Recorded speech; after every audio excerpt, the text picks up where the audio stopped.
Hello and welcome again to another edition of the GreenBaje podcast. As always, that is AJ. He is the green. I am Ken. I am the beige. And we welcome again Mr. Adam Graves out of the UK.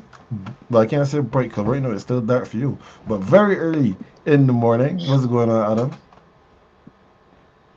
I just cool, Good to be here again. But lost for your services. Good to be here, Oh, guys. all right then, because we got some ball to talk. AJ, what's happening? What's going on?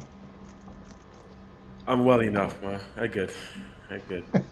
Today's been it's been an overcast day, so I actually trying to deal with this lack of sunlight coming through the window here, which is why I look like I'm a Sith Lord or something like that. Over Well, here, real. the light seems to be pretty fine, so that's okay. All right, cool. We've been having some consistently in different weather here on the mountaintop. But right now, the sun is out in all of its glory because there is lots of joy and happiness here on the mountain top. Shout out to the Denver Nuggets who have won the NBA championship, and also Manchester City. They won their first UEFA Champions League title, and that is where we are going off the rip this week with the GreenBaje podcast. All champions aren't created equal. Our episode this week is called Contrasting Champions because the way how these two championships are being met is not the same. Is definitely not being received the same in the sporting world for many. I can't say for all, but for many. People are very happy that the Denver Nuggets have secured their first title, whereas many of the football or soccer world, depending on which section of the world you're in, they're not very happy that City won the UEFA Champions League for the first time, and this being the second club that won. Joseph, aka Pep Guardiola, has also won said championship. But we will get back to Pep and company in a bit. Of course, you can see Adam is wearing his Red Devil shirt for a reason. That is not by accident. But, like I said, to the hard court we go. Denver Nuggets win the NBA championship. They dispatched the Miami Heat in 5 games, and in so doing, won their first NBA title in 47 years. This actually is the first championship that the Denver basketball franchise has ever won. The Denver Nuggets were initially part of the ABA, and they were one of the 4 teams that joined the NBA. And in the last season of the ABA, they played against what were the Nets. Can't remember where they were at that time, but the Nets were Jersey. the okay. So the New Jersey Nets, and they lost the ABA final. Then they joined the NBA, and it has not been smooth sailing ever since. Until this season, where they got the 16 wins required to be crowned the NBA champions. So, I know when we talked about this a few weeks ago, fellas, we said that we were all picking the Nuggets to win said NBA championship. AJ said that it was going to be in 6 games.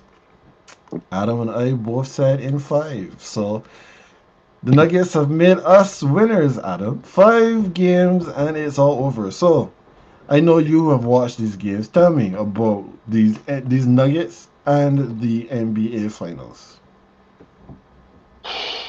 Well, what can you say? Um, first of all, playing basketball.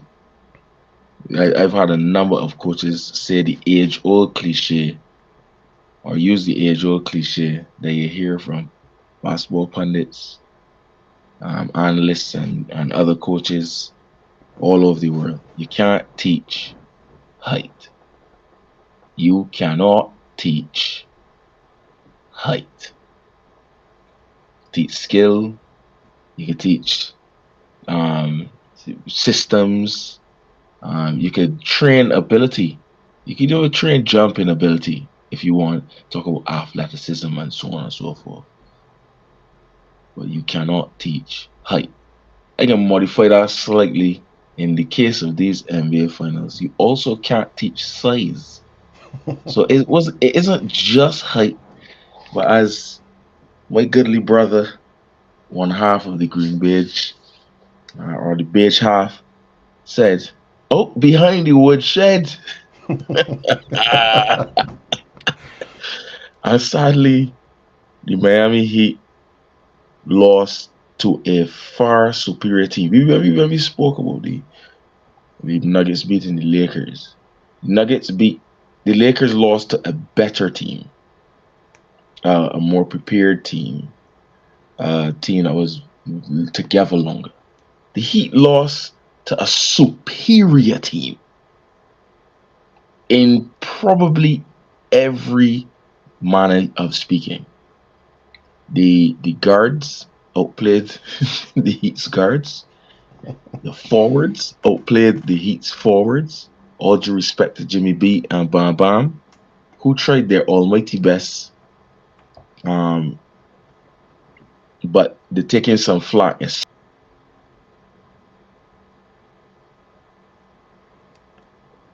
So I think we just lost your audio again, Adam. Somehow we were hearing you fine and everything, and then all of a sudden you just disappeared. So while he's working on that, AJ, what about you?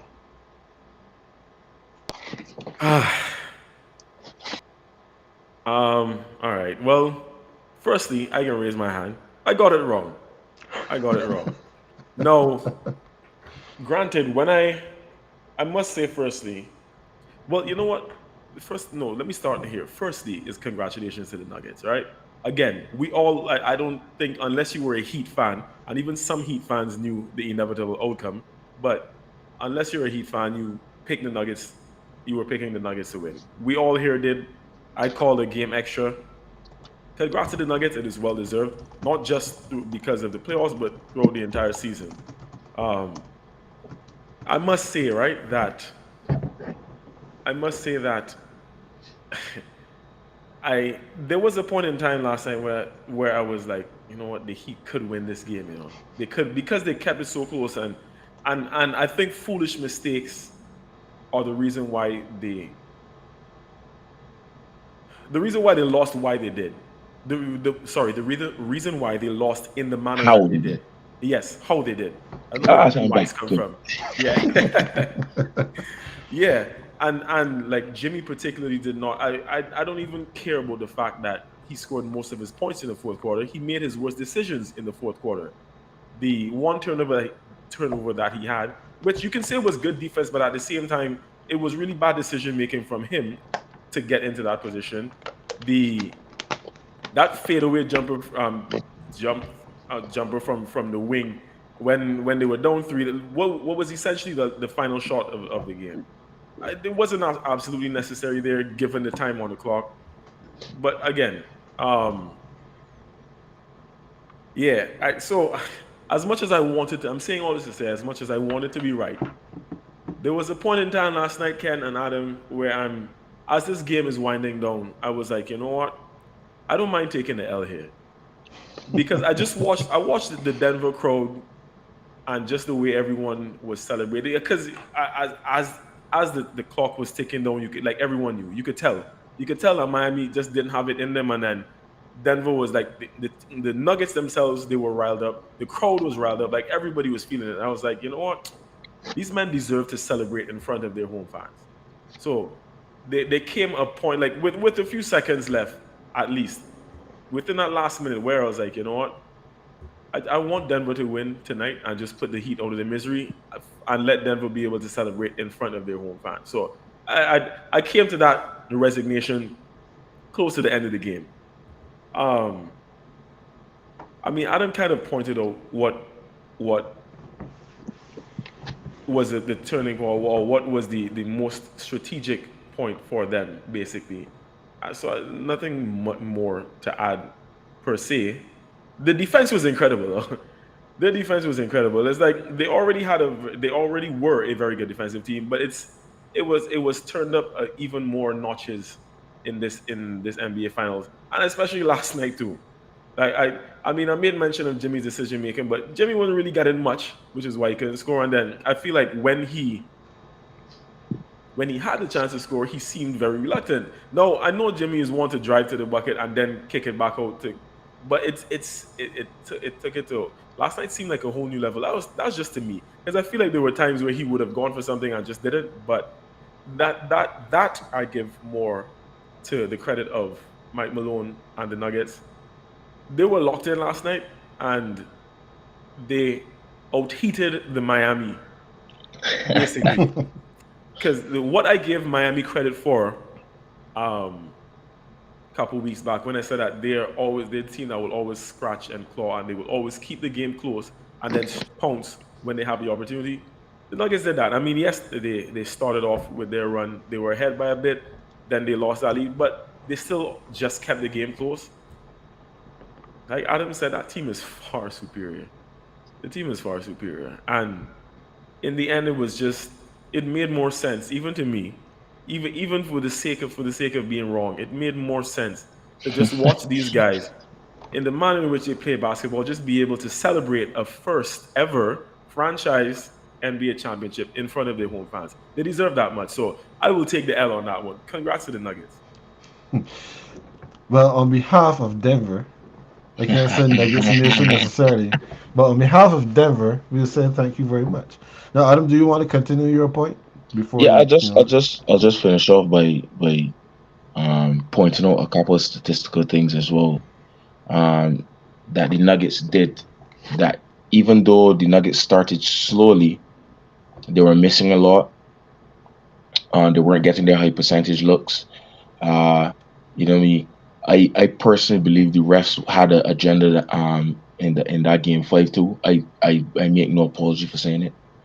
Um, because the some of the calls the Heat were getting were atrocious, and the Heat weren't phenomenal because the every time the Heat got went on a run, the Nuggets simply turned up the defense even though they were down. So, and this is a tribute to the entire series. All of that talk about Caleb Martin being the MVP in the Eastern Conference Finals gone real quiet now, because I'm sure if you look in KCP or Bruce Bowen pocket today, you can find parts of Caleb Martin. You know what I'm saying? Um, Gabe Vincent too. As for Gabe Vincent, there's a little white boy, a little rookie. Shout out to Christian Braun, who won three straight high school titles, a national title, NCAA title with Kansas, and in his rookie year has won the NBA championship. That is five titles back to back to back to back to back, and he marked Gabe Vincent out of game 4 and 5. A lot of people miss that too. So point out a couple of things, technical things that I think that the Nuggets definitely deserve credit for, um, and not just the output, the offensive output of the others, but the defensive. Like AJ said, the defensive capability was phenomenal. Shout out to Denver, man. You deserve it. Well done. So, I know I've said it before, and for those that may have missed it, I'll say it again. I have not been a fan of the Denver Nuggets, not even close. I moved to Denver and I was like, "She's umbrella of all the places it could have come." I came to the Denver Nuggets, where they don't usually give their fans much to celebrate because this team it has not been really that good up until the bubble season. Because when I got here, there was Gary Harris that was the starting shooting guard. I don't even remember who was the starting point guard, but at that point in time, Jamal Murray was coming off the bench. Yeah, so and to be perfectly honest, because I really got into Nuggets basketball via NBA fantasy. Gary Harris wasn't the worst little pick to have there. He would Nah, he give some. wasn't. I just saying that as a nostalgic. My reaction was more nostalgic. I was like, "You for real, boy? This man was someone I used to be going after in fantasy." Yeah, Just saying. Yeah, 'cause he was a Gary. starter Yeah, he was on there a starting two pretty guard. poor team. So Yeah, that's he fantasy was pretty gold. productive for a little bit. He was pretty productive for a little bit too. Yeah, because of that. Yes. Yeah, but yeah, sorry, Ken. So no, that's fine. I might trust me. I can't get derailed today. Gary Harris was a okay little piece, and then they traded him to Orlando to bring in Aaron Gordon, who moved from wearing number 0 to number 50. Double zero. Double zero to number 50 here in the Mile High City. Bruce Brown was out there doing whatever he could in a bad situation in Brooklyn and found himself pretty much out of the league until he had a conversation with Mike Malone, who asked him, "But Bruce, what happened? What's going on? Why don't you have a job?" And Bruce was like, "Well, coach, I don't understand. I thought that by now somebody would have picked me up, but I don't think anybody really knows how to use me in this league." Malone was like, "Uh huh, come, Um, got 2 year contract here for you, man. Come, you can come and do something here for me." And then you talked about Christian Brown, a man that they drafted last offseason and nobody had expectations for. I know all of a sudden this man is playing big minutes in the NBA Western Conference Finals and in the NBA Finals. Look at some boy like Uncle Jeff, who nobody would think that he's still going to be a key contributor in year 17, I think this is for Jeff. 16. Jeff has been around for a long time. His teeth are quite long as well. But Jeff was a key member of the bench mob. I said last night Thomas Bryant must be thanking his stars that he got traded from LA to Denver because he has done absolutely nothing, but he is getting a ring as well. When you DeAndre see, Jordan too. but here the joke, DeAndre Jordan actually played like 2 minutes last night. His first appearance for the playoffs was in the crucial game 5. But to your point, Adam, when you talk about the refs, the reason why that game was so close and the reason why Miami was up was because the refs were calling some nonsense last night. 2 of the 3 fouls that Aaron Gordon got called for in that first half, with how the game was being played and how the game was being called, those were very touches. They were very ticky tacky. Dubious. Uh, And I'm then, mixing my words for him. so Jokic's second foul was a bad decision on his part because he should not have gone for to try to draw that charge. He should have No. just run back our defense. But he decided that he wanted to go and draw a charge. He picked up his second foul. To the bench he goes. Jamal Murray also is in foul trouble. So we can't talk about Michael Porter Jr. because Michael Porter Jr. I come back to him in a second.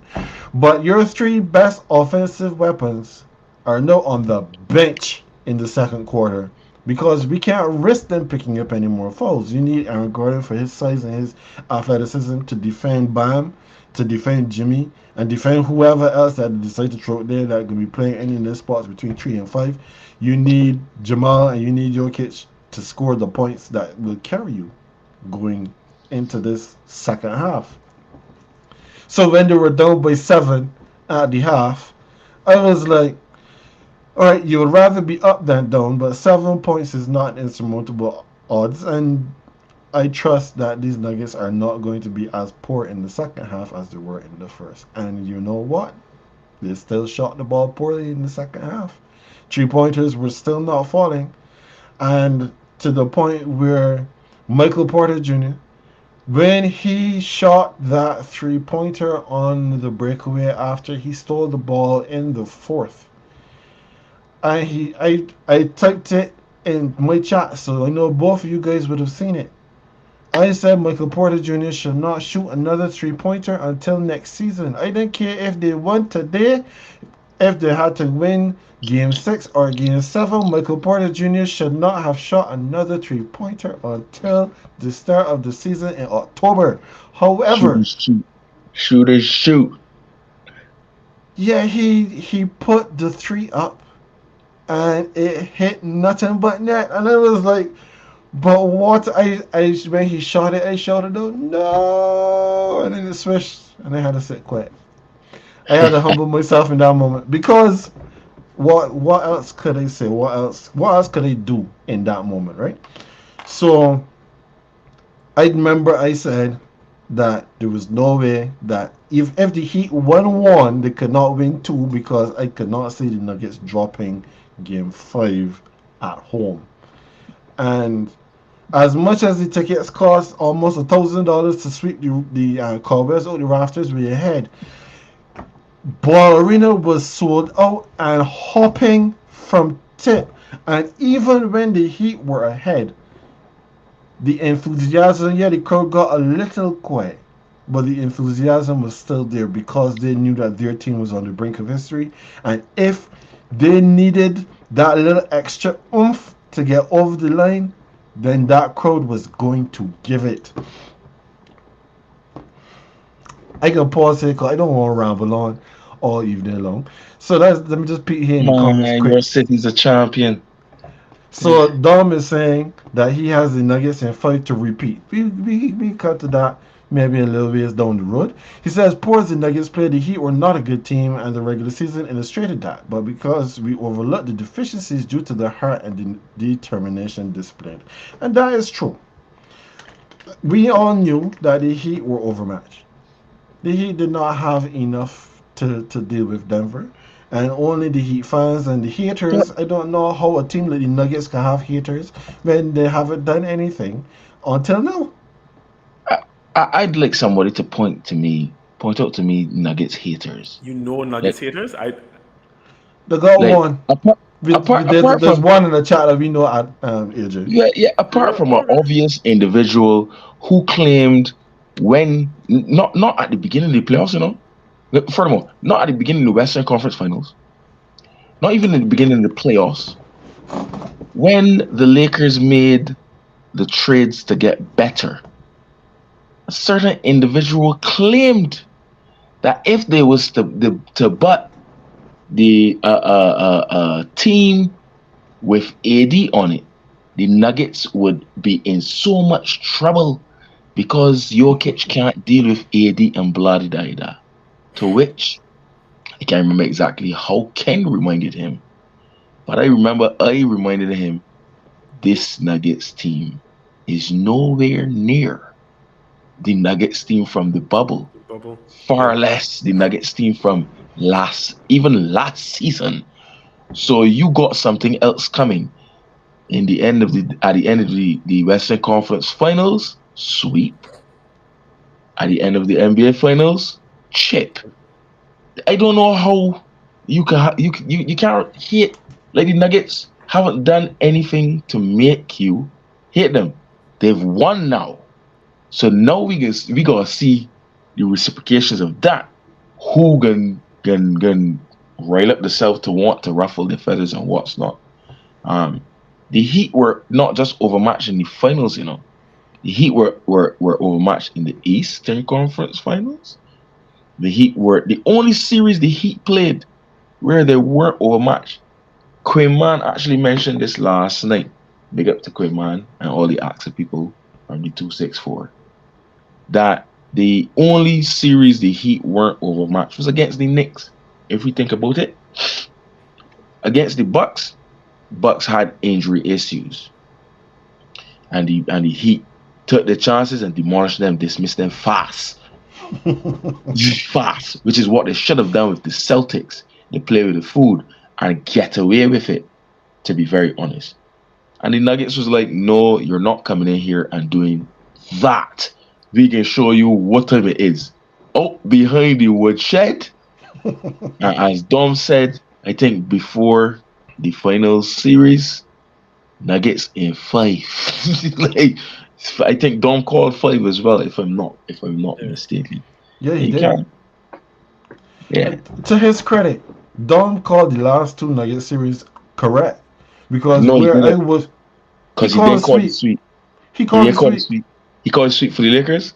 hmm He's. I I thought don't he know called if he. 5. I don't know if he was just being facetious to piss off the the The panty lingerie drawer. draw. Yeah, but he said that it was going to be a sweep.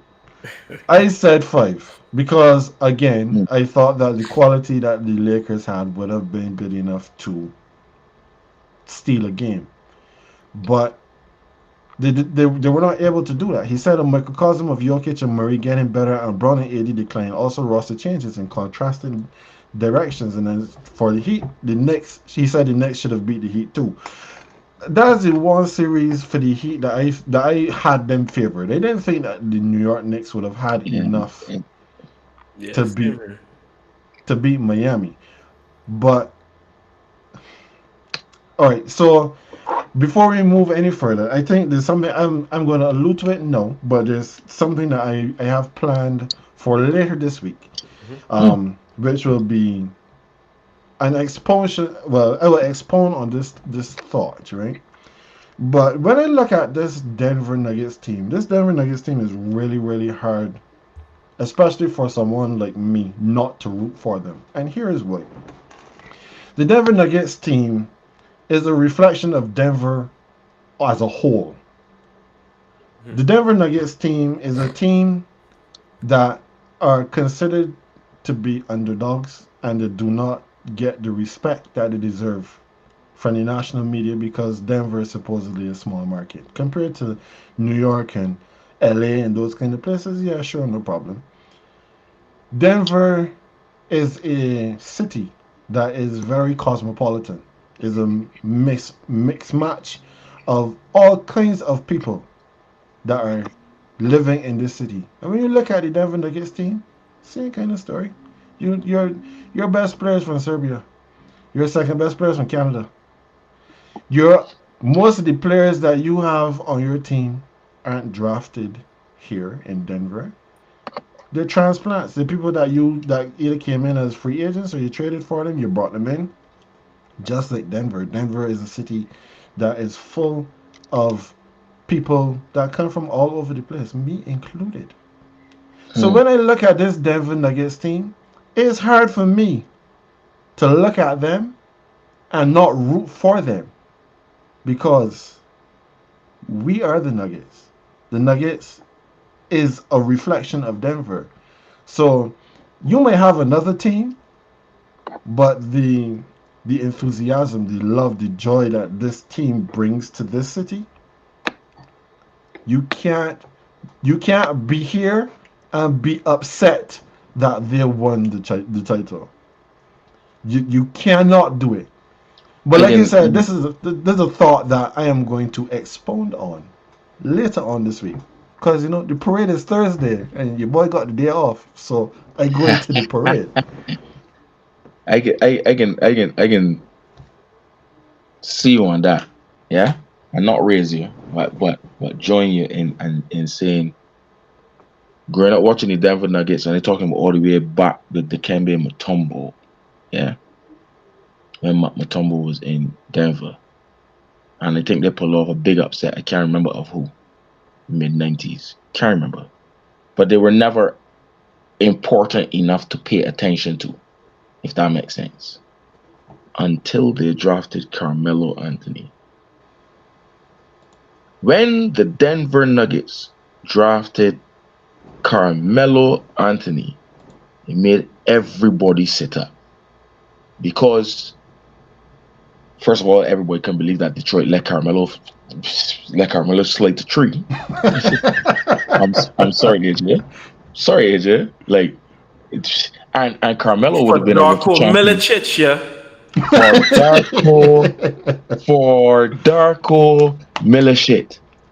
For Darko Listen.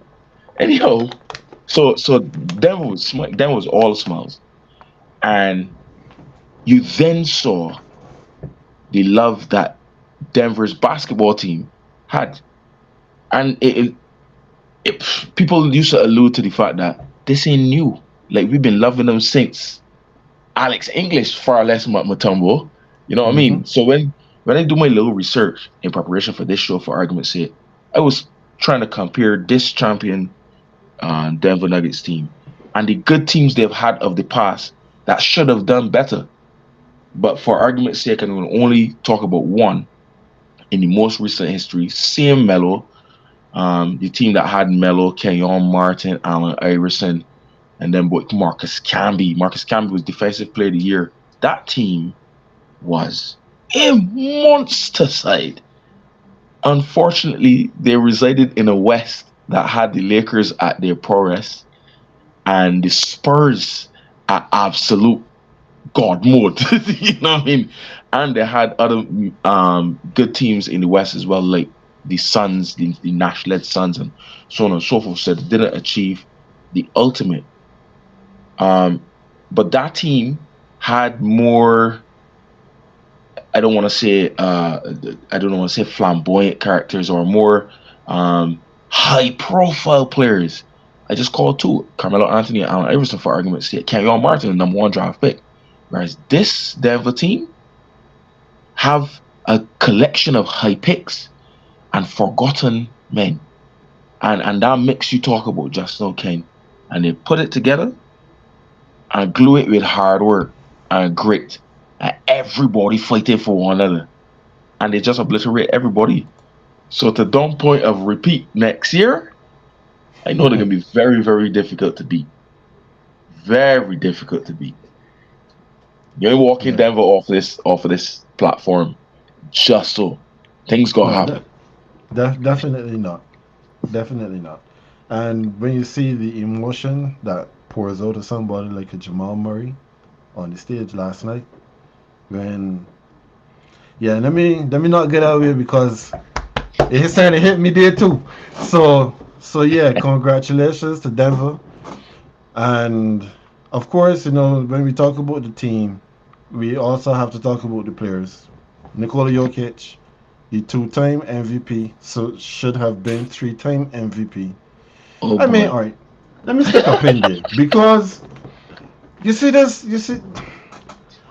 I remember, and this goes back to the whole lack of media attention for these Nuggets, right?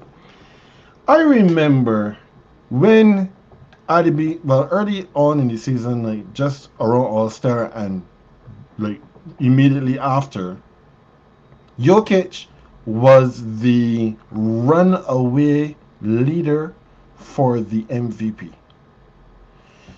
Then some people decided to start a campaign to say that how are you going to award a man with the three back-to-back MVPs when he has not even led his team to the finals? That his team is not considered to be a contender. I remember my favorite ESPN commentator, Bomani Jones, said that if he had a vote, he was not allowing himself to be a prisoner to what all the knuckleheads that came before did or did not do. Because just because they only gave the three back-to-back MVPs to two players before then, you cannot say that if Jokic deserves it, that you can't give it to him because LeBron never got three, or because Mike never got three, or some foolishness like that. So Jokic can't get the MVP. So what does he do? He leads the entire playoffs in points, rebounds, and assists. He averages a triple double and throughout the entire playoffs. He wins the NBA championship and is the Finals MVP after being the Western Conference Finals MVP. So I just We had don't to we get don't that. learn. We don't You learn. know, History tired repeat itself. I sorry if I got jump in. Like, history tired repeat itself. Like, they gave David Robinson the MVP because they didn't want to give Hakeem a back-to-back either. And Hakeem wait for him in the playoffs. Wait for him. I absolutely obliterated him. You know what I mean? They get Karl Malone MVP. A lot of people don't understand my beef with Malone and then Jazz and like they give Karl Malone. I ain't stutter. Give Karl Malone that MVP in 1997. Yeah, because I mean want to give Mike another back-to-back MVP and Mike wait for him and tear the bar off for him in the finals. That wasn't the last shot finals. That was in '97 finals. I tear the bar. Oh, we don't learn. We don't hear. You know what I'm saying? They give Steve Nash a second MVP. Yeah? Give. I ain't stutter there neither. Huh? And Timmy D wait for him in the it wasn't the West finals, I think it was West semis. Rip the shreds off him. Nash was nothing's unrest. We did like so though I supported the MB pick and I make no I can back up why I supported the MVP pick, MB pick because my basis of most valuable player is on value first. And we could debate that from now till Jesus come. You can't slight Jokic being picked. So my backing of Embiid is not a slight of Jokic's achievement because he was the runaway up until at the very least All-Star. Like he was. And he just continued doing what he was doing. Karl Malone MVP stand for most vile pervert, but I digress. You know what, Ken? As you were talking there, you know what that reminded me of though. Remember the graphic that I think you posted from the is Bob what is Bob is the name of the profile that usually get these cartoon Oh, jobs Bob from. Lane. Bob Dylan. But Bob Lane. right. Remember the one that was posted with Embiid and Jokic in the Yes. race, and then Embiid stopped. He basically stopped when he had the MVP trophy and the show like Jokic ahead Jokic. for Still running. the NBA title. Yeah, that's what came to mind. I doubt that even bothers Jokic at the end of the day. Like the man said at the end, like the job is now done. They could go home. That's the second time Embiid has been part of one of those. The first time was his scoring title with he and Giannis, and Giannis won the ring. Yeah, he like to win battles, not wars. It's true. Even Dom And said it then here. Embiid at this moment, as the Sixers is presently constructed, will not beat Giannis or Jokic. So the question, fellas, I agree with where that. is Jokic in today's NBA? Where do we rank him in terms of centers and even players? If you want to go that far, would Jokic? Where does Jokic belong in today's NBA? Adam, you could go first on this. All right, so that's a two-part question. So we're taking it part by part, Part by part.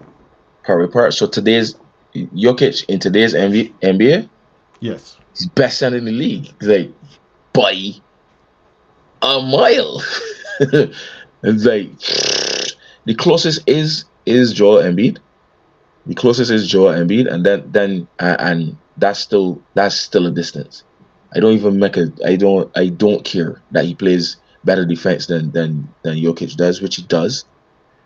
The best ability is also availability, to which Jokic plays literally every game. Embiid is another one of them glass men that every time he fall, you gotta hold your heart. Um, you know, I and for all the ability that Embiid have, he's the closest comparison because Zeus is not a center. If Zeus was a center, and for me, AD is not a center either. If AD was to play the five and also be available, he may be in the conversation. You understand? And AD's played the five in at least in recent times. Yeah, but it's still Jokic. It's still Jokic. Honorable mentions like Bam is not a center. He's been playing the center for the Heat because they're undersized. Bam is a power forward. You know what I mean?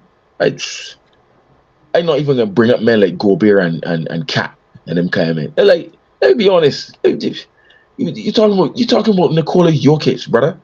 who I was vexed that the man give number 15 to. Okay, okay, Denver, you angry at that Carmelo left? But you get him right. Carmelo's easily your best player until Jokic, clearly, because no, ain't nobody ever wearing that number 15 ever again, ever. I Mm-hmm. mean, it's like if you want to come and to round off my point, if you want to compare best player now, or the top players, some of them names I mentioned, like the MVs, like the Zeus, um, obviously you got the ancient one, Braun. Um, you have to call the chef. You know what I mean? I think especially because he's now won a ring, Jokic is an easy top three. Easy top three. I wouldn't go hot take and be like, yeah, he's the best player in the league. But he's a top three player in the league right now. What about you, AJ? Where do you have Jokic?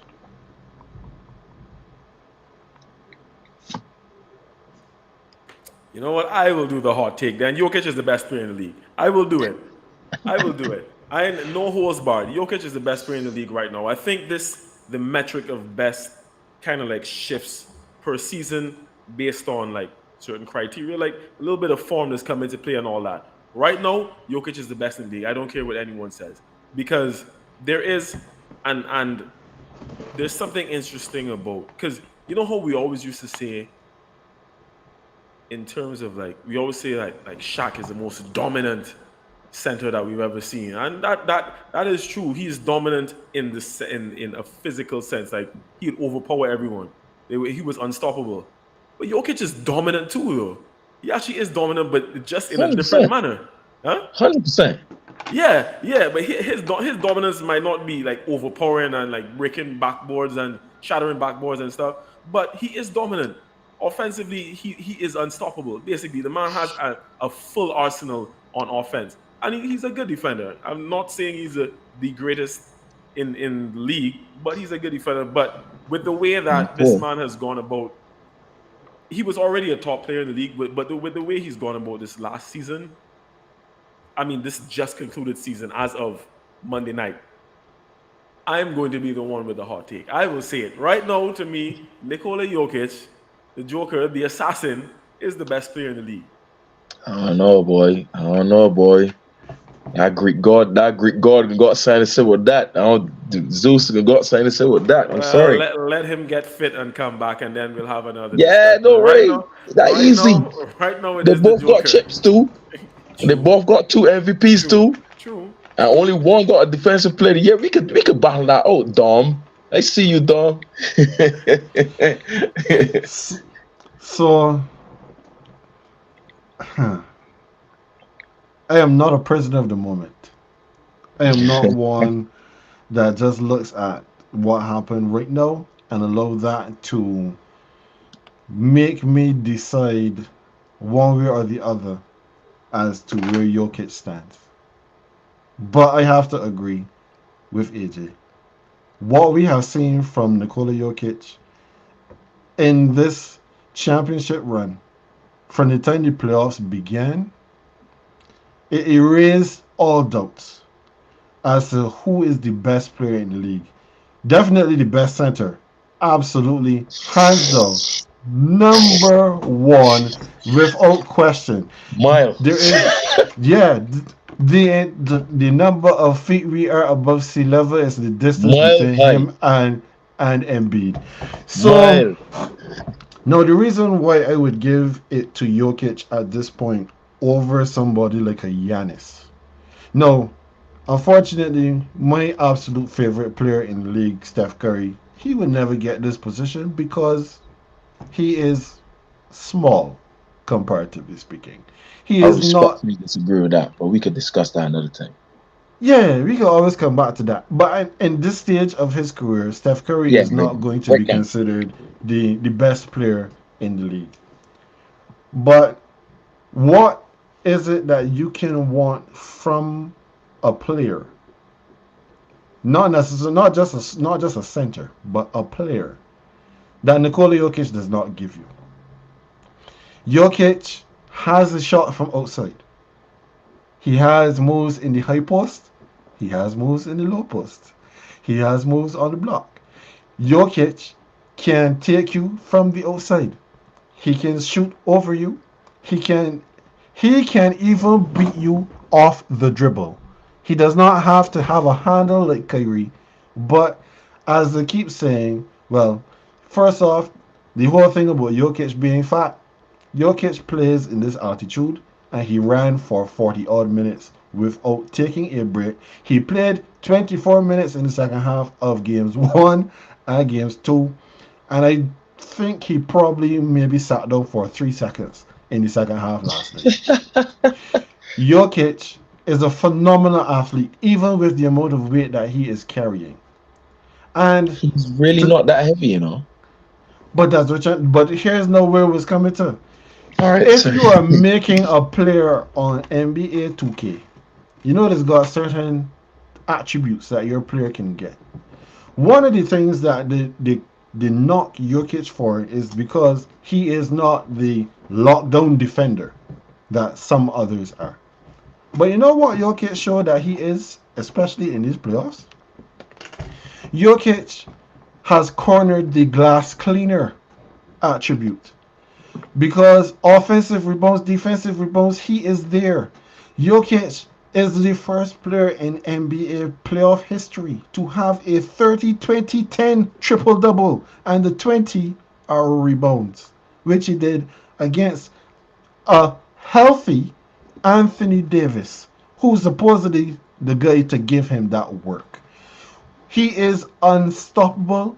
And even I don't remember who it was that said it, but today I listened to a lot. I listened to the interviews from the guys, and I listened to certain experts talking, not the shows from today, because I do not want them to color my thoughts for today. I listened to shows from yesterday, before the game, and they were saying that even somebody like I don't remember who it was. They were saying about talking about trying to guard Jokic, and that Jokic does he's be like ambling with the ball. He's been moving relatively pedestrian, and then he's hit you with a quick first step and blow by you, and you're wondering, well, how this big man just get from in front of me just like that. You see Jokic go down inside the post, and Jokic is about there so pirouetting like a ballerina. On that pivot foot don't ever come up. He just spin and spin again, spin and tear apart and put it up and score. He has a soft touch around the rim. He has the ability to shoot from the mid range, to shoot from the outside. Giannis, for all of his ability, you can set. We've seen teams set a wall in front of Giannis to say, if you drive this ball, 3 men are collapsing on you. But Jokic takes the ball inside that wall with 4 men collapsing on him, and is either soft touch to the rim, or he is going to make the absolute best decision and put the pass in the shooting pocket of whoever he throws the ball to, and all they then have to do is elevate and knock it down. Jokic right now is showing us his entire arsenal. There is nothing that this man cannot do on a Yeah, it basketball is. court. Yeah, it What is it? is. Yeah, it is. And it's like what the most phenomenal thing about Nikola Jokic is that he cannot jump over a court. He cannot jump over a quarter, and he moves up and down the court every game, reminding everybody, I do not need to. That's the most phenomenal thing for me about Nikola Jokic, because it is one of the most unattractive attributes a basketball player for me can have. Like, I hate a basketball player that can't jump. Like, and it's not that he can't jump, but y'all get what he trying to say. Joker ain't jumping. Like, but he's still grabbing 20 rebounds. Don't know how over the same AD who's the same height and who could jump out the building. He passing the ball like Magic Johnson from center. Dog, like the same league that marvel over LeBron James, you know, and his vision and court IQ and blah blah blah. They talk about Jokic's, but they don't marvel over it Sleeping, like that. sleeping And on that Jokic. goes back to the same thing you were saying earlier, Ken. I think AJ mentioned it too, and maybe Dominic comments that of the lack of respect Denver and by extension Nikola Jokic don't get because of what he does. Like his abilities is actually ridiculous. Like it's actually ridiculous. He's pretty much unguardable. Which is why even when people talk about Shaq, and I know we can come to the all time discussion. But When people talk about Shaq being big, carry us there, cause that's where you're headed. So let me go. okay, when people used to talk about Shaq and being big and being dominant, and only refer to his dominance as with power. Shaq had great handle. A lot Yes. of people forget that. Like not good, not decent, great handle. Shaq ran the floor phenomenally well. You know what I'm saying? And his ability to literally move people out of the way, whether he was backing the basket or facing the basket, was stupid. Jokic actually does that in a slightly different way. Like he just use his power is like when you know you're more powerful than somebody, and no, I'm not going to batter you. I'm just going to move you with my little finger. Jokic just do that. Like the man is taking like he corner, he elbow, and move Bam Bam. And Bam Bam is not weak. He's not weak. You see what I'm saying? So matching up all time now.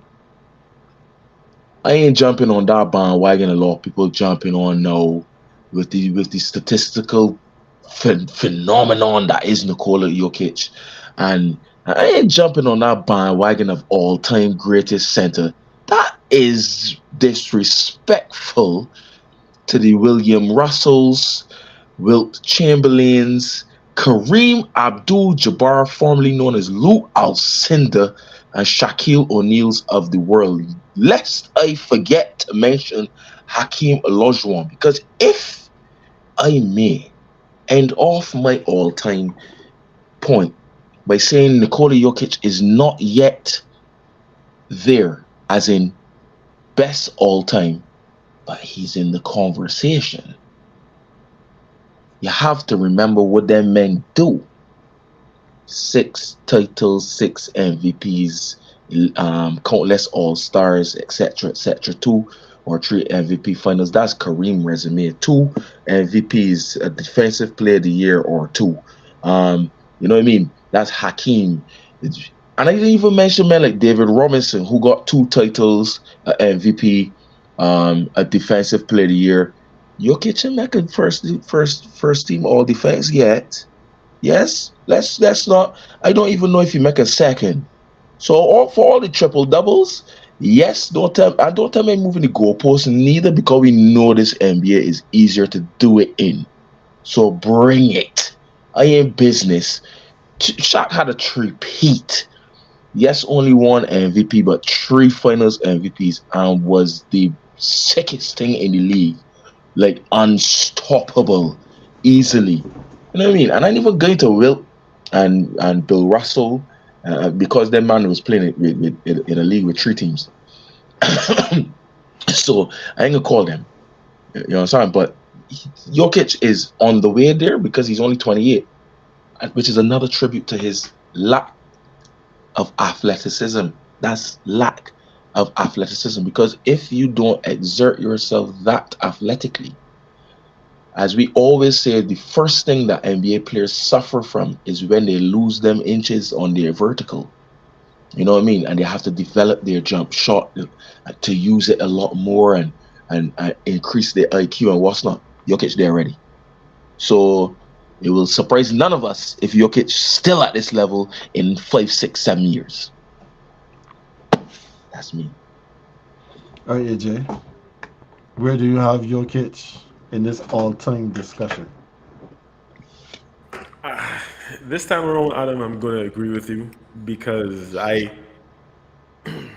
it's almost sacrilegious to put him as the greatest all-time center. I cannot do that. And you mentioned all of the names, some of the guys who we would have seen young, some of the guys who predated us. Um, I think he's probably the most talented that I've seen.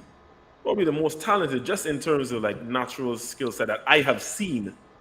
Because I mean, I haven't seen all the guys, right? But that I have actually watched in my eyes for a center, exceptional talent, exceptional skill set, especially given where the league is now with that kind of skill set. But greatest is a different dynamic, and I'm not willing You to might be put right him. on that though. I mean, I'm just You saying might- that's what I see, and you all have seen more ball than me, so I have no problem with being corrected. But just from what I have seen, um, probably the most, yeah, just like skill set wise in his position. But I'm not ready to basically coronate him as the greatest center of all time. There's still more to be done. There's still more, and I take all his accolades into consideration. Like you, Adam, I do think he is in the conversation without a shadow of a doubt. Having won that chip now, he is in that conversation. But I can't go as far as giving him the number one spot right now. Yeah, and I guess this will make it 3 for 3 because, like I said before, I am not a prisoner of the moment. To say that Jokic is the best center of all time is to be a prisoner of the moment. We've not seen anybody play the center position the way he's playing it. I think we can True. agree with that. And he is almost as dominant as Shaq was without being as physically imposing as Shaq was. The way how Jokic plays the center position. But at this point in time, there's no knot of him being considered the sixth. Because for the names that you call Adam, I agree. I agree that we still have to put Bill Russell. We still have to put what's Well, his name? Wilt. We still have to put Kareem. um, Kareem. We have to put Hakeem. We have to put Shaq. I agree with those five, and they will put Jokic at six. But if Jokic wins another ring, let's say they repeat. Let's say Denver repeats next year, and Mhm. he continues to play at the level that he's at, six becomes five for me. And you know who drops out of that list? The Dream. The Dream comes out. Yes, I could take that. But And I and heard and and, something. and AJ talk about skill set. In them five, the Dream got everybody dead for skill set. Dead. Hmm. The Dream got everybody dead for skill set in that five. Admittedly, But yeah, admittedly, I did not watch much of the Dream around that time, especially when him and Clyde the Glide were winning. I was on my hiatus as well, right?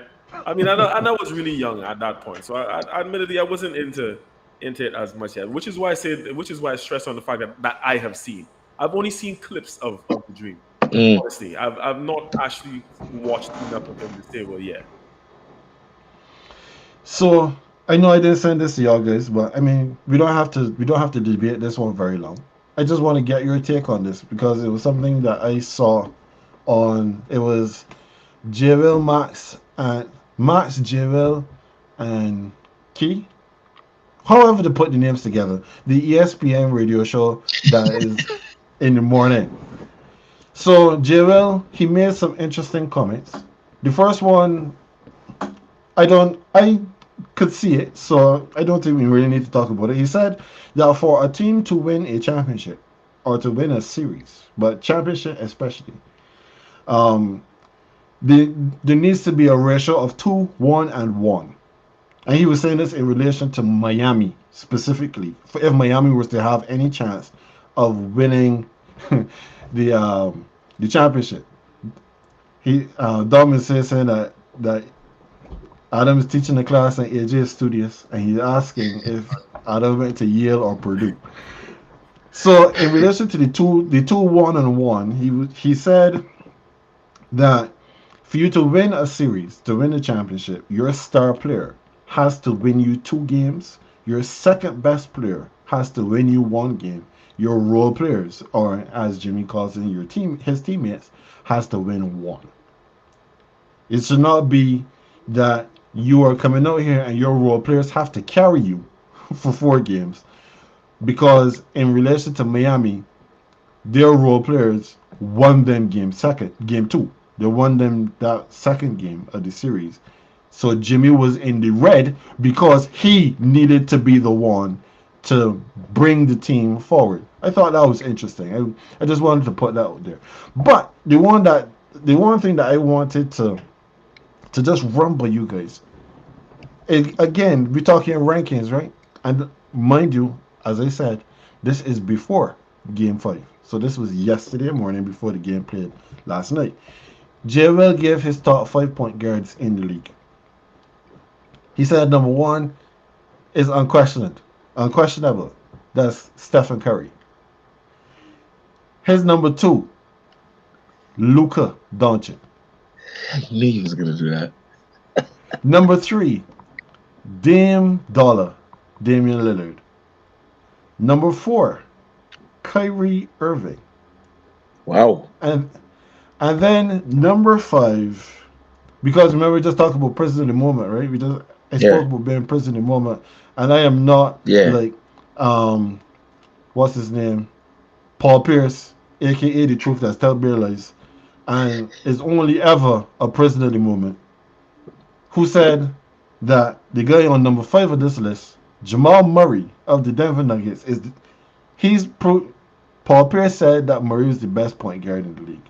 That is pure cap. We know that that's not true. But according to J. Will, Jamal Murray is number 5. Your thoughts? I see Jay smiling, so Jay, you want to go first? Yeah, I could, because let me be succinct, because we still got other things to discuss. I ain't gonna entertain this too long. He's not.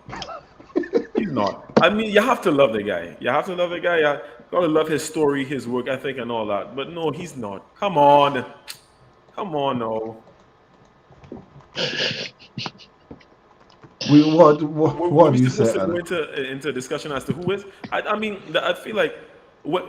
Sorry, let me just say that. For me, I really have a problem making top 5 lists because I feel like I could always put 4, and then the 5th name is always like a few to me True. that could be inside that 5, right? I know for sure Jamal Murray is not that 5th name in there. Not at this point. Let's be real. Go ahead, Adam. So is out of pure naughtiness, I would stir this pot and be like, if not Murray, then who?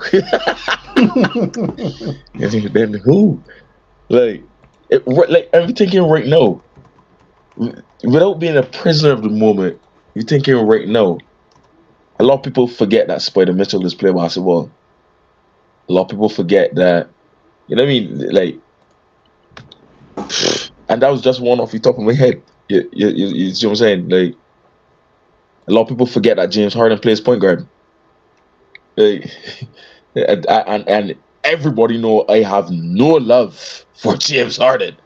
You know what I mean? I think James Harden is a 2 guard.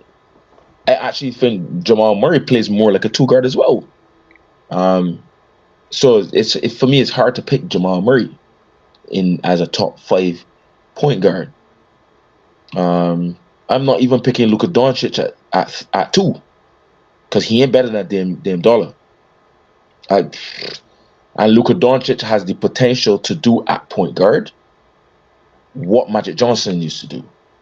What you see Jokic doing at center now, Luka Doncic can literally bring that back. Luka Doncic have the ability to be able to do that, but he still got to do it. You know what I mean? Dame Dollar been killing this league all the way in Portland. You know what I mean? Denver just get them title.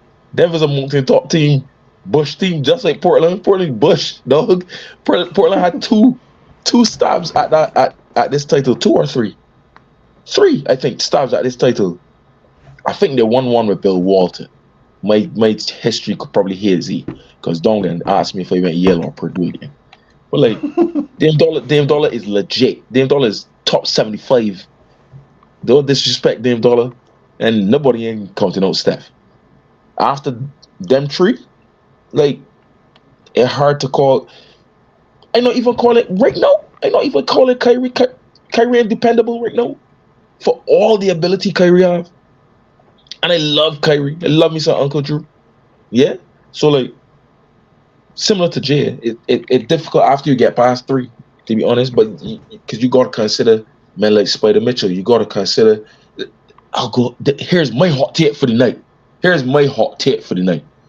Jamal Murray's best is number 5 on the point guard list.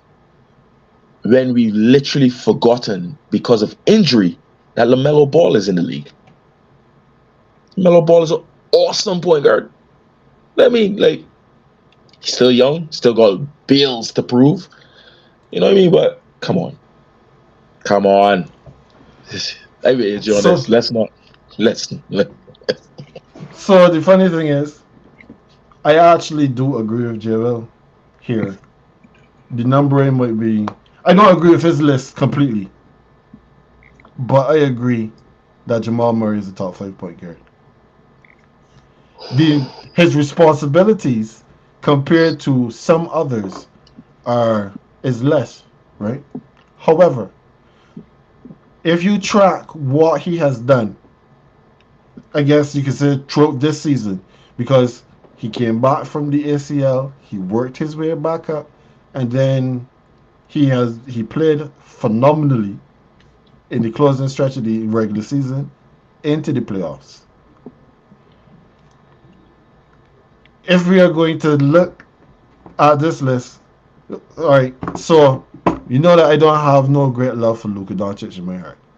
So I state him with bias at top, but at the same time, I personally don't really think that Luka is the definition of a point guard. I don't see him as a point guard necessarily, because if we're going to say if we're going to say that LeBron James is not a point guard, where are we saying that Luka Doncic is? If we're saying that LeBron James is not a point guard, where are we going to say that James Harden is? Yeah. James Harden, for sure, can't get on the top 5 list for me. And he's definitely not above Jamal Murray, because I have seen Murray turn up when it counts, when it matters. James Harden does not. He cannot be no top 5 point guard in the league. If you're going to tell me that Jamal Murray is not, and you're going to say LaMelo Ball is above Jamal Murray, then No, I will have to ask. I didn't say that. Okay, good. I said that for clarity. Good. If you're going to say that he is not, then you have to tell me who is. But that is a conversation that we can revisit another time. Because no love for CP3? Definitely not. No love for Russell Westbrook? In 2020, who? Not even 2023 or 2022. Right, in 2020, who? Let me give y'all one that will make y'all think then. No love for Freddie VanVleet? He plays point. Fred is not top 5. His Toronto numbers this year will tell you different. But Fred is not as good a player as Jamal Murray. He's not as effective a player as Jamal Murray. No, he's not. So if you're going to tell me that Jamal is not top 5, then Fred can't be top 5 either.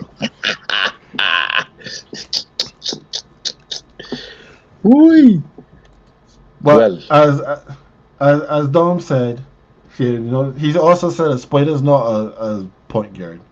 Darius Garland. Spider's not a point guard. No, Jamal Murray's not a point guard.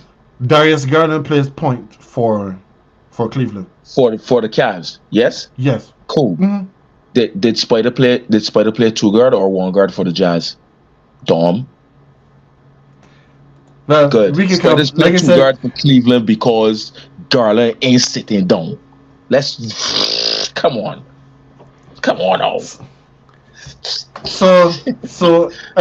we've been here all right, but because of the announcement that's to come later on, this is not a problem. We can keep this party rolling.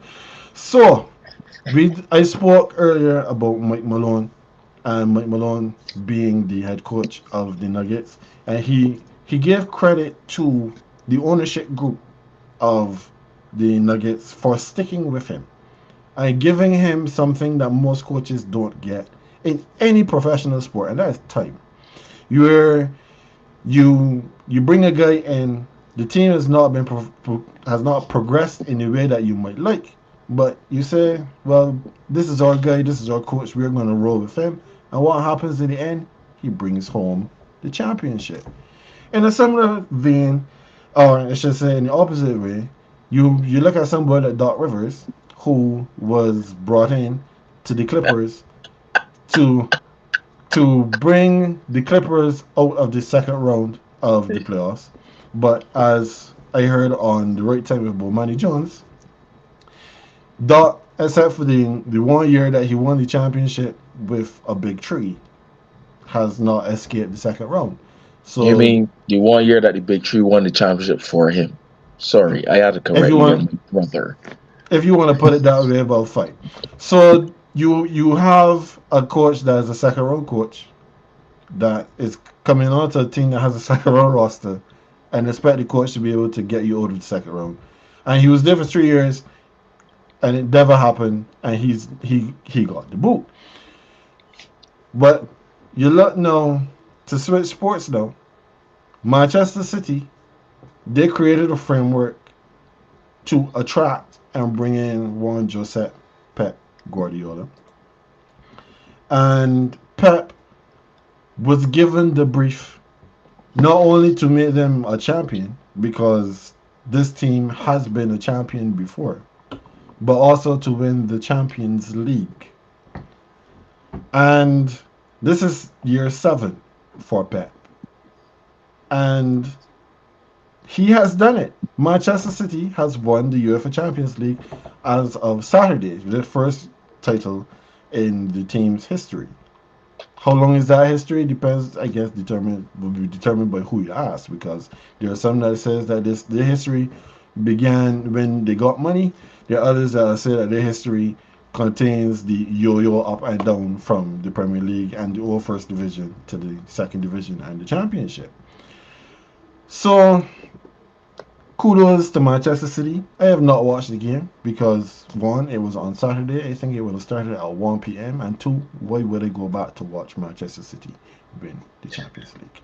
I'm not going to do that to myself. But the question that came up from out of this is with regards to one Pep. The simple question is Pep the GOAT? Is Pep no the greatest of all time? And AJ, I'm going to start with you on this one. Where does Pep rank in terms of the greatest of all time? I can hurt some feelings. I can hurt on Manchester United mad feelings here. No, yes, he's the goat. Yes, he is the. Yes, he is. Yes, he is. Listen, and this is not even a recency bias because he just won another trouble with City. This is just the icing on the cake, basically. This is like this is like the Tom Brady winning that fourth Super Bowl and just edging off of Peyton Manning in that conversation. This is what that is. But he was already there basically. When you bring Pep into a team, and I know there's so many Pep detractors. I've heard every single argument for the last decade and some. When you bring Pep into a team, you are not just getting a manager who you expect to win and who can ultimately deliver like leagues and whatnot. It is an entire structure that this man is bringing to your club, from first team down to the grassroots. He has created an entire culture at City. You know, people want to talk about the money that was spent and all kind of thing. Look, he spent money early on trying to get the team to operate within a framework in which he likes, right? We know he spent money on defenders in and out, goalkeepers in and out, trying to get the right formula, mixing, trying to get the right formula. ultimately things leveled out, and obviously no one then there was still like a big purchase and whatnot. They had the Grealish season before last, 2 seasons ago, since the season is now concluded. But yeah, so we had like the one-off big signings and whatnot. But the fact of the matter is, the man has created a particular methodology, a particular path for the club to follow beyond the end of his tenure. Right? He set a structure in place. Did the same thing at Bayern Munich, except the thing with Bayern is like Bayern was already pretty much established. So them being the kind of club that they are, they were, they held on to that for a little while, but then yeah, they're always going to move on because they have Bayern has more history than Pep. Man City did not. Let's be honest, right? And if to go back further to talk about his history, like Barcelona, and I know what the arguments are for him winning with Barcelona. And rubbish, rubbish. It's all rubbish. It is all rubbish. What he did is not easy to like. People like to take winning for granted, as if spending money as a manager is going to guarantee you winning titles. It does not work that way. It does not work that way. Man is a tactical genius. I don't care what anyone says. He is tactically a very good manager. Does he have his shortcomings? Of course he does. What manager doesn't? Like all of them do. But the good far outweighs the bad, and he gives you top level, world class stuff in different areas, whether it be the actual tactical side of the game, whether it be building an entire culture and building an entire culture at a club, whether it be winning titles. There's so much to the man's management. Speaking of man's management, the man management, and yeah, he had like little riffs with a couple players, but if we go back and look at the players that he had these public riffs with, they're all players who have known big egos. So that should cancel out each other. That should cancel out in one time. Listen, there are other names that people will still try and call your Sir Alex's and your Jose's and thing. I'm not even saying that there's a great disparity between them all, but Pep has edged. He has edged himself away from that conversation. He is the GOAT manager at this point. All right, Adam.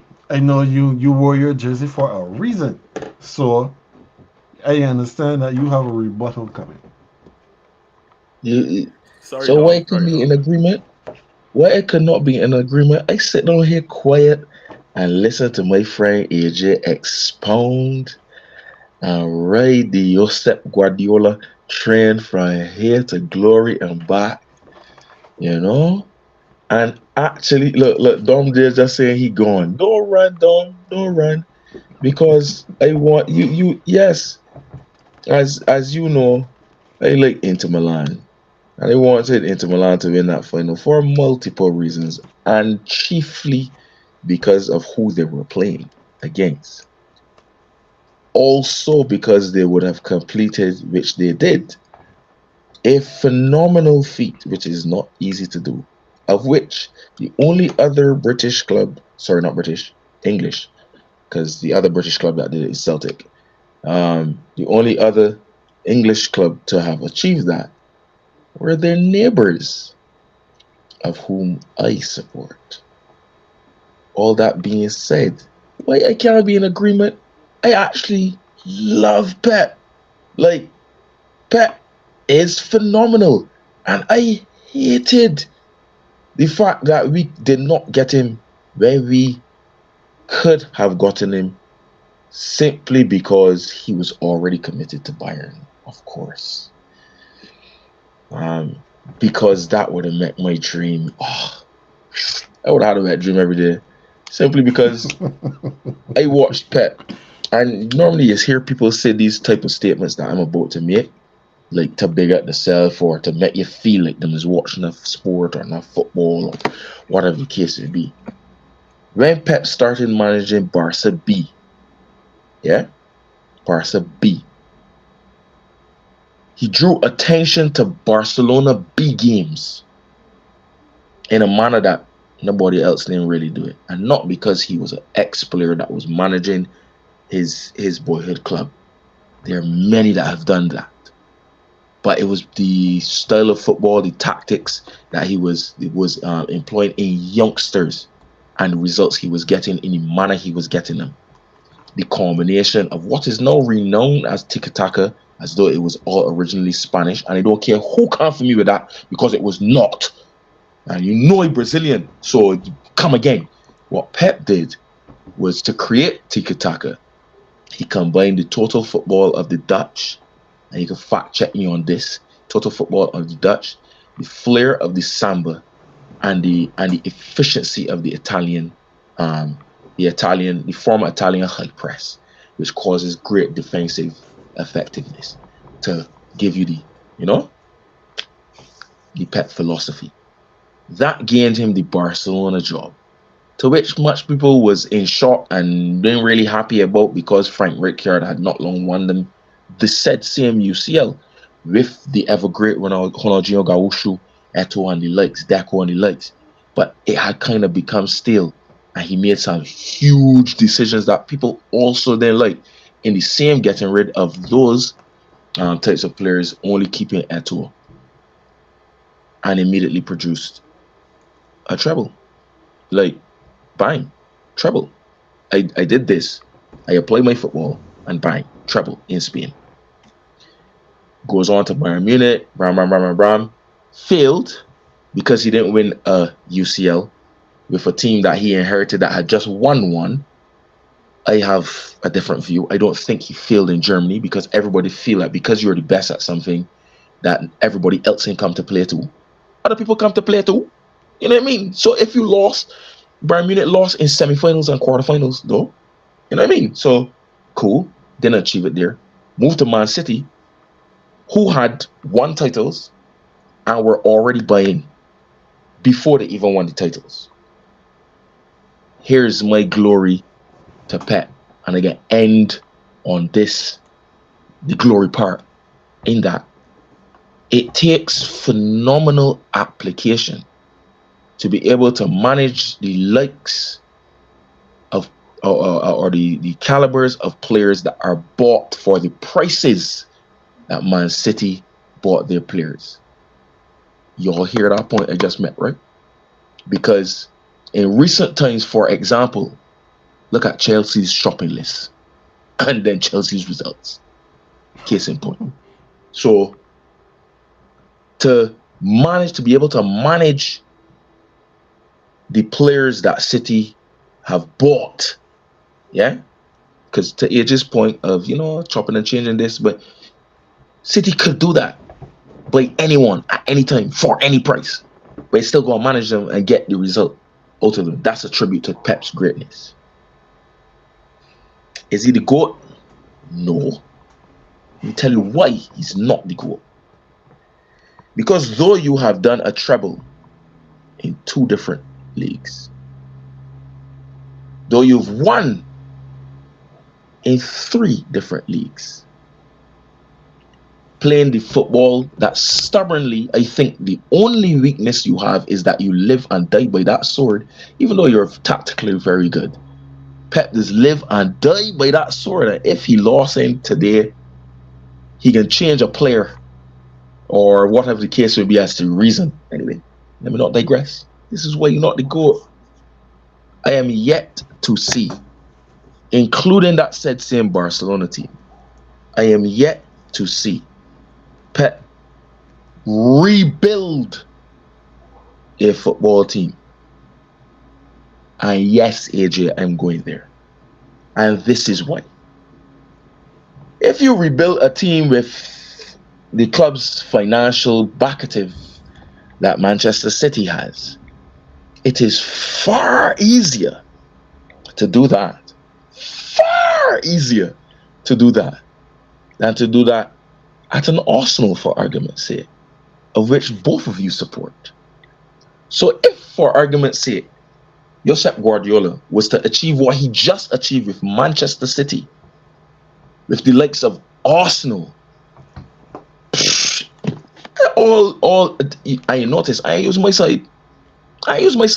No, I call who I think is the greatest. I know Jose Mourinho is not in that conversation. Carlo Ancelotti might have words. Some may even go as far as to say Bob Paisley and Fabio Capello and them. Pep got all them locally water. All of them locally water. Yes, obviously my bias can be towards Sir Alex Ferguson because you can't get longevity one, and SAF rebuilt not one, not two, not three, but four title winning sides. Four, yeah. And yes, he only won the UCL twice. Okay, cool. He also lost two finals to the said same Pep. He said same Pep. That he lost two finals to a better team. Okay, cool.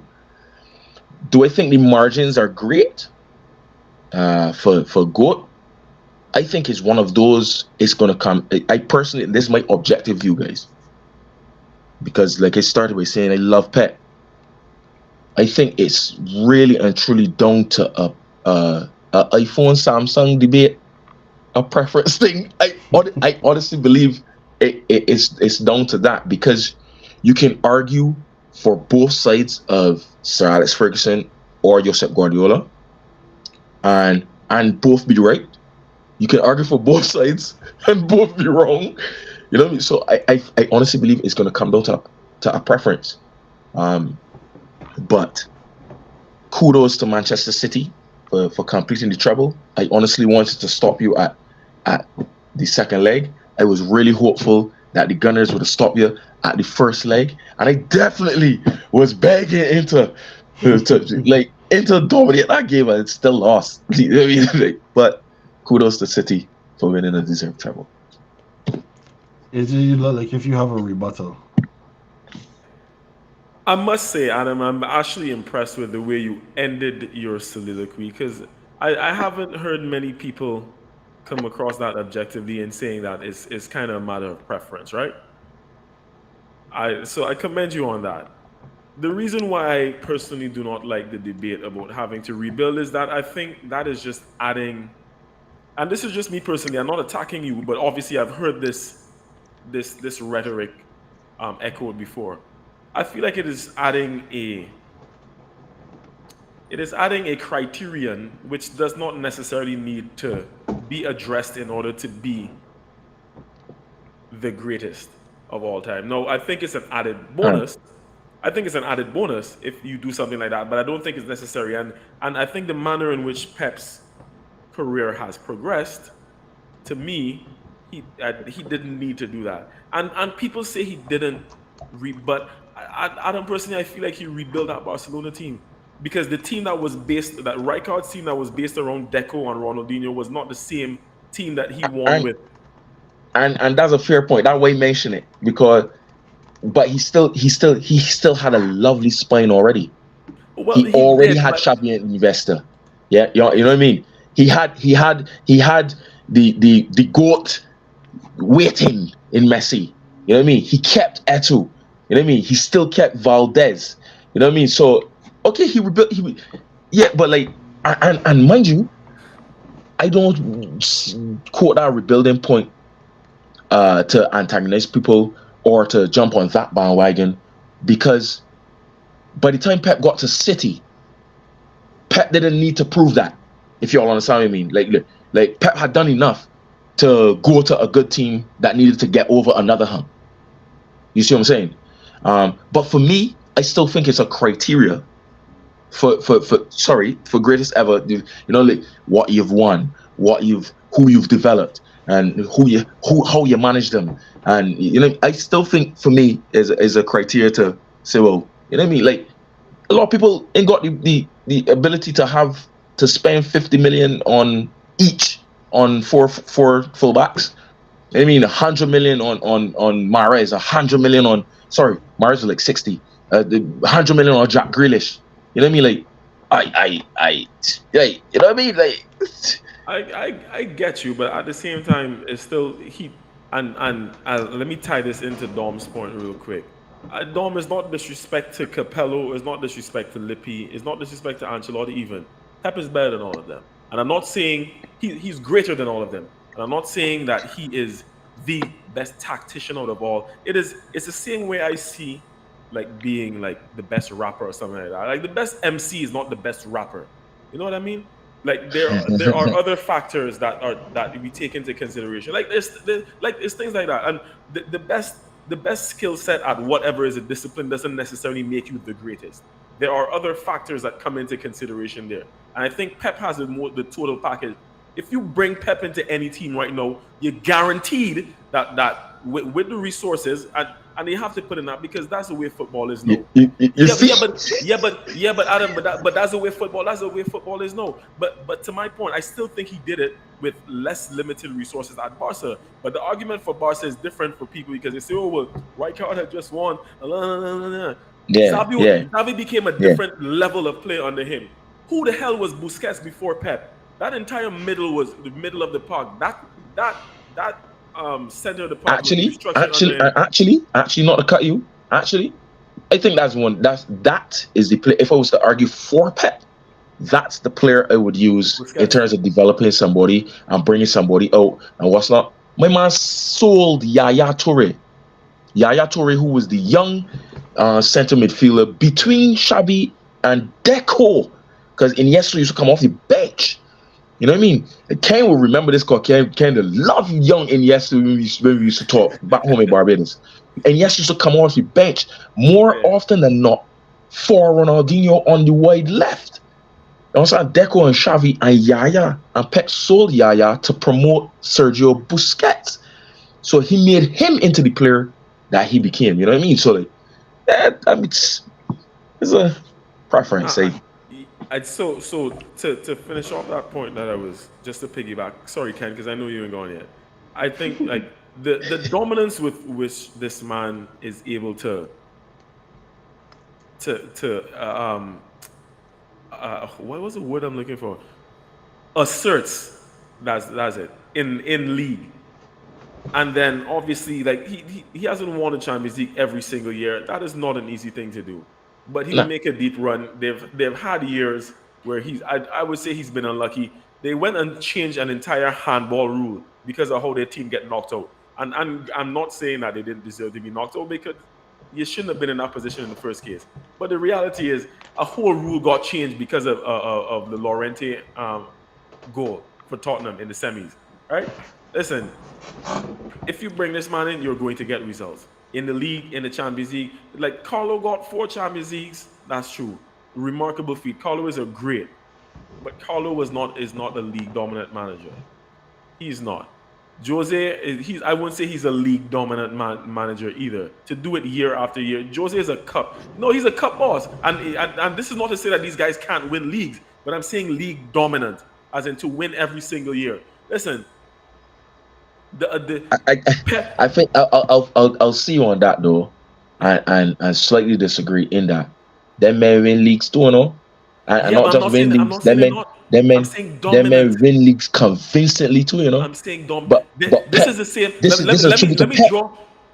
Exactly my point. So let me draw that comparison and end it right here. It is the same. Is the same way that Roger Federer doesn't have more Grand Slams because the fact that Nadal used to dominate on the clay. So because of that, Federer couldn't win more. Right? It's the same way. Like Pep is the reason why other managers have not won league titles. And for me, that's why I think the conversation really and truly is between Saf and Pep, because they're the two managers, and it's not even a bias to England, because Saf obviously only managed in England, but Sir Alex Ferguson addressed every managerial challenge he got, all, all. Wenger when he came, well, Keegan who ain't get it beat. Daglish, who they won and then he dismissed. Arsene Wenger, who had the top battles with you over the years. Jose, who thought he was going to take over things. Address he, dismiss he. And anybody that City brought as well, which is Mancini. And we didn't get to see Saf against Pep because of era switch. But literally, Pep is doing in England now what Sir Alex Ferguson did. Literally. Because he just won 3 straight. Yeah? Only other team to do that was United. Yeah? He just won 3 straight leagues. Yeah? His closest challenge was Klopp. Yeah? Klopp only won 1 league. a dressy dismissed. You know what I mean? When Leicester won our league in between there, when in I think Pep's first season, you ain't hear about Leicester again. You know what I mean? Jose come back and win one, dismiss he. You know what I mean? Like, that's a tribute to Pep. You know what I mean? But it kind of back to my point of it's fine margins of preference. Fine margins of preference. Well, I don't really have much to add to this conversation, to be honest, because I I used to be a huge Pep fan. Used to be.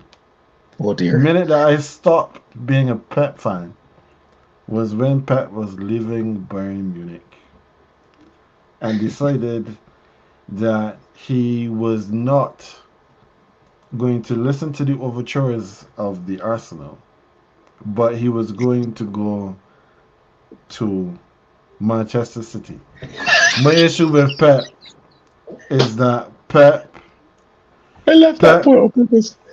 yeah, I said this when Pep went to City. Pep is not a manager for the hard work and the headaches and the rebuild.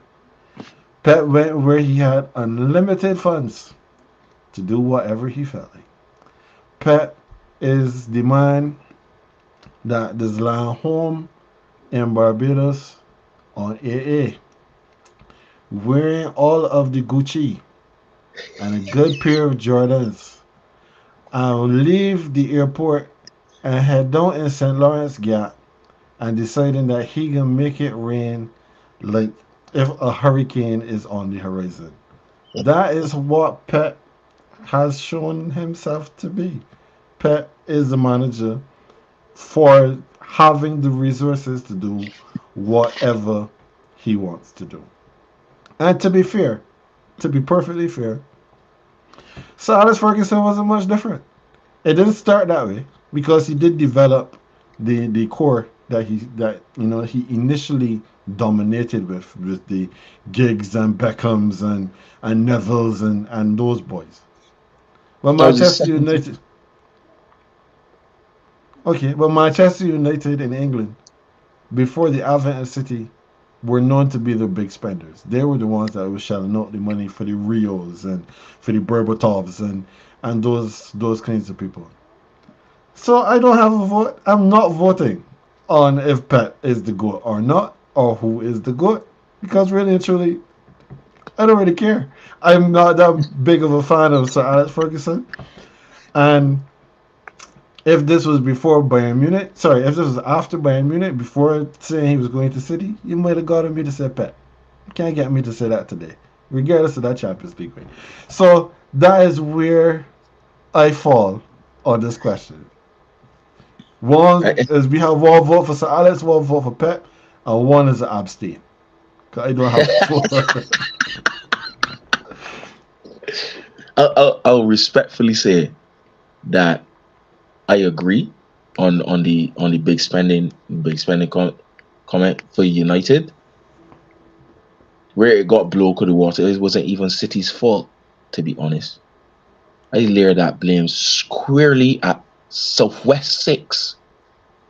That's a postcode in England. And if you type in Southwest Six, up will rise the stadium called Stamford upon a blue bridge, which used to be a dog track. Good. Them is who raised the buy. So okay, cool. And yeah, United used to be big spenders, but on one player, you should be a one big spender season. Two are absolute best. You know what I mean? Like, and I struggle to think back a season before the huge spending that we bought two players for money. So like even the core that Ken mentioned, the Giggs, Beckham, Scholes, Keane, that was the second side Salas bill. You know what I mean? So like and it repeat. If you're talking about billion sides, because I want to be fair and give it to Pep too. Pep took a team that was a core of and correct me if I'm wrong, guys. Yaya, David Silva. Can't remember who else was in our midfield. Oh my days, it's escaping me at the moment. But change that around. Bring back Kevin De Bruyne. I mean, David Silva gone. I mean, bring in Gundogan. You know what I mean? It was Gareth Barry. City had Gareth Barry. Y'all can remember Mm-hmm. that? You know what I mean? And James Milner. Kirk was talking just now. There's players that City had bought for enough money too. You know what I mean? City spent 50 million on Calvin Phillips. Calvin Phillips played 10 games. Did Calvin Phillips play 10 games? And you You know what I see, mean? and you But see that is, you see, we could do an entire show and discussion, and I could debunk all of these myths because people just throw this out there, and these things are myths. The fact of the matter is, yeah, people saying that, but the club is through our own money. Yes, we know that, but the man don't just go out and buy the biggest profile players. He brings in players who fit a specific profile that he wants and a specific that can play in a specific way, and he molds them into what he wants to be. And Dom, to your point about if I feel Pep could go in and with limited resources and raise the profile of a team, well, who Carlo Ancelotti do that with? I want to know oh boy. who's a team with limited resources that Carlo Ancelotti raised their profile, because all the teams that Carlo won with were the teams that were winning. They had won before their profiles were big enough that they were winning. So I don't mean like Carlo like big teams too. Carlo like big teams with money too. It's true. AC, Chelsea, PSG, Real Madrid. let, Come on now. let me end that right there. I Come can on I can now. speak about Pep for the entire night. I can have this discussion for the entire night. I know Dom can message me and cuss me afterwards, you know. But it's a tribute to what Ken said as well. Not to prolong. It's a tribute to what Ken said of what Pep likes. Because to your point, AJ, of being able of buying, not buying the biggest player, but buying who he wants. When if he want Ken Griffith or AJ Williams, and your team's like, nah, this is my player right now. They're my best player. His club has the ability to offer that team whatever they want. You know what I mean? Everybody can't do that. Everybody can't do that. And I just think he's earned the right to be able to do that. That's all. Okay. Well, that is fair. That's just frustrating. So this is a conversation. Obviously, we will need to revisit at some point in time. Dom, we'll have to get you out of the comments and get you into the studio so that you Here, can here. make your points to the guys. Adam, it has been a blast as always. We definitely appreciate your being here with us. And to everybody else who has been with us, I know tonight has been long, but the reason tonight's been long is because this is our last show for the summer. The boys are taking a break. We've been at this from August, AJ? From August, before the NFL season Preseason started. NFL. NFL preseason, Yeah, right? straight through now to the end of the NBA championships. And just like Shannon Sharp, we are out of this joint. We will be back, however. We will be back in the same spot. We will not be turning up in other places, although we might do a couple of different things during the summer. But as I have been saying every episode, your support has not gone unnoticed and it is not unappreciated. This whole show, this whole concept, this whole thing started because we felt that a lot of the things that the pundits that getting paid the big money were saying, we were saying in our group chats as well. We were having these conversations before they even got started, and a lot of the times, like ESPN FC, for example, a lot of the things they were saying, well, we could debate those and we could battle and batter them with the things they were saying. And we Easily. figured Tell them bring it that on. we could bring this now to the people. And you never know. We don't know where this little show could go. But what we do know is that wherever we go, we want to bring others with us. That's why we've been able to bring others onto the show to talk. to us to talk to you, to give their perspective. We don't have to agree on everything. AJ and I, we don't have spirited debate on here because we don't have anybody to pull us back. If we start going too hard and too heavy, we might never stop. But we enjoy having these discussions and bringing others into our conversations with us and with you. We moved to a live format this season because we wanted to have this interaction. We wanted you to be able to speak to us as we were speaking, because at the end of the day, it's not just what we think, it's what we all think. We can have fun together debating these things. An hour and 45 minutes on the clock. This is our longest ever episode. But I think that it was time well spent. We fully fleshed out Denver winning. We spent some time with Pep on the football field. But just to circle back to what I said before, when I think of Denver, the Denver Nuggets being an underdog team, a team that pulls from multiple places, came together and did something special. That's the same way I think of GreenBaje. Because we have come from different places, we have different ideas, but we've come together and we can do something special. Is it going to result in a championship? Will I be able to put an Emmy to sign next to me, behind me, or something? I will not put a limit on it. We will just see where this goes. But again, we just have to say thank you to everyone. Here, here. We call that a pep boy. That's what it is. You need to say the fan part. I know if you're familiar with that franchise, but we call ourselves the Pep Boys. Yeah, that's what it is. All right, so again, thank you so much, folks. We do appreciate your time and staying with us, especially Dom. You've been with us through the almost 2 hours of the night show. We will be back in time for the NFL preseason again. Summer's time for family. After we've not really, we've taken time away from our family for the last, 6 months, we have to go give them some time, because if we keep this going all the time, then, we might need to look for new family. So we don't want to have to do that. We like to be able to spend time with you, and now we go spend some time with them. So AJ, do you have any thoughts before we get out of here?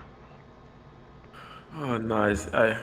Been a really good season. Adam, I must say, while we're here, I really thank you for, given the time zone that you're in, I really thank you for making the effort to come on these last few weeks to be our NBA correspondent.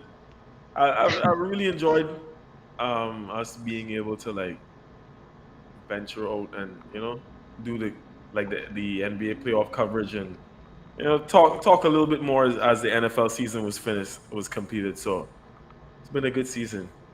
Adam, you'll be more regular next season. You know that, right, Blood? For sure. Yeah, yeah. For sure. We will definitely get you in here more often.